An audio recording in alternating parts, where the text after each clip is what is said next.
இப்போ நான் கீழே டேக் பண்ணியிருக்கேன் இந்த ஐடிஸ். இதுல முக்கியமான ஆட்கள் இந்த மதன் கௌரி, பீட்டர், இந்த வில்ஸ்பர்ட், அப்புறம் இந்த கபில் வாக்ஸ் போடுற சில தற்குறிகள்லாம் இருக்காங்க. இவங்க எல்லாருமே பக்கா ஸ்கேமர்ஸ். இவனுங்கெல்லாம் நல்லா யோசிச்சு பாத்தீங்கன்னா 1.5 மாசத்துக்கு முன்னாடி என்ன சொல்லியிருப்பானுங்க, ஐயோ எங்க அண்ணனுக்கு ஓட் போட்டீங்க, அண்ணன் வந்துட்டாருன்னா எல்லாத்தையும் மாத்திருவாரு, ஐயோ எங்களுக்கு சேஞ்ச் வேணும். என்ன சேஞ்ச் வேணும் தெரியாது. இப்ப அந்த சேஞ்ச் எல்லாம் நடக்குதா? ஒண்ணுமே பேச மாட்டானுங்க, வாய் முடிப்பானுங்க. இவ்வளவு நாள் என்னத்த சாப்பிட்டானுங்கன்னு தெரியல. இன்னைக்கு திடீர்னு சோறு சாப்பிட்டானுங்க. இன்னைக்கு இவனுங்க எல்லாம் தேடினோனையும் திடீர்னு சோறு சாப்பிட்டு சூடு சொரணையோட வந்து உடனே வீடியோ போட்டானுங்க. என்ன போட்டிருக்கானுங்க? அரசியல் அறிவு கிடையாது. என்ன சொல்றாங்க? உடனே சுட்டு தள்ளுங்க. சோ உங்களுக்கு எல்லாம் லா அண்ட் ஆர்டர் தெரியாது. நீங்களாம் தமிழ்நாட்டுல வாழல, வேற ஏதோ ஒரு தற்குறி நாட்டுல வாழ்ந்துட்டு இருக்கீங்க. உங்களோட தலைவர் வேற, உங்களோட சோசியல் லைஃப் வேற, உங்களுக்கு தமிழ்நாட்டுக்கு சம்மந்தம் இல்லை. அப்படித்தானே நீங்களாம் வந்து பேசுவீங்க. தயவு செஞ்சு சோத்துல உப்பு போட்டு சாப்பிடுங்க.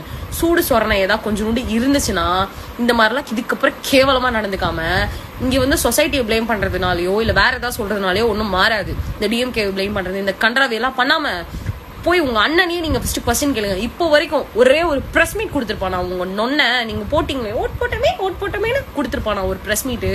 ஒரு லைக் இல்லடா, நீங்களாம் வேஸ்டடா. தயவு செஞ்சு இதுக்கப்புறம் வீடியோ போடாதீங்க. சூடு சொரணை இருந்துச்சுன்னா தயவு செஞ்சு இதுக்கப்புறம் வாயே திறக்காதீங்க.